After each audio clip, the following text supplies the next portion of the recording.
एक मोठी बातमी आपल्या समोर येते आहे। 15 बिनविरोध आलेल्या डोंबिवलीत भाजपकडून 3000चे पाकिट।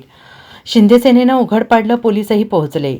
महापालिका निवडणुकीतील प्रचार आता अंतिम टप्प्यात आलेला असून बूथवरही कार्यकर्ते आणि पदाधिकारी नियोजनबद्ध काम करताना दिसून येत आहेत। मतदारांच्या याद्या बनवून त्यांच्यापर्यंत पोहोचण्याची धडपड सर्वच पक्षाच्या कार्यकर्त्यांची सुरू आहे। मात्र काही ठिकाणी मतदारांना आमिष दाखवण्याचं, पैसे देण्याचे प्रकार उघडकीस येत आहेत।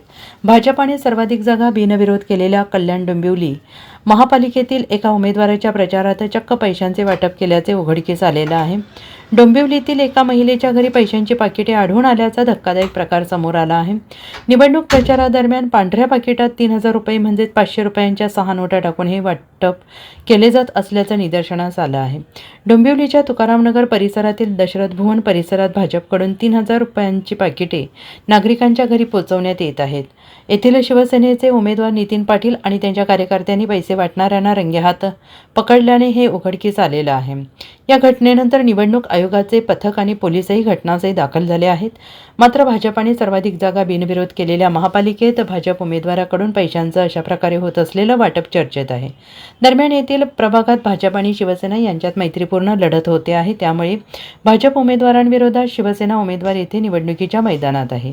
त्यामुळे येथे महायुतीतील दोन पक्षात थेट लढत होत असल्यानं मोठी रस्सीखेच पाहायला मिळते।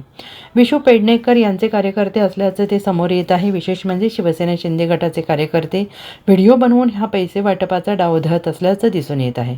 त्यामुळे महायुती म्हणून एकत्र लढणाऱ्या भाजप आणि शिवसेनेतच येथे जुंपल्याचं स्पष्ट होते आहे। त्यांना माहिती आहे त्यांना कोणाला वाटायचं ते रॅलीवाले पैसे आहेत त्यांचे। काही घरामध्ये पण असं बोललं जातं की आम्ही बघितलं कोण बोलेल की आम्ही होतो तर आम्ही तुमच्यावर यायला तयार आहे। कोणी बोलेल की आम्ही होतो। Bureau report SBN Marathi, Thane.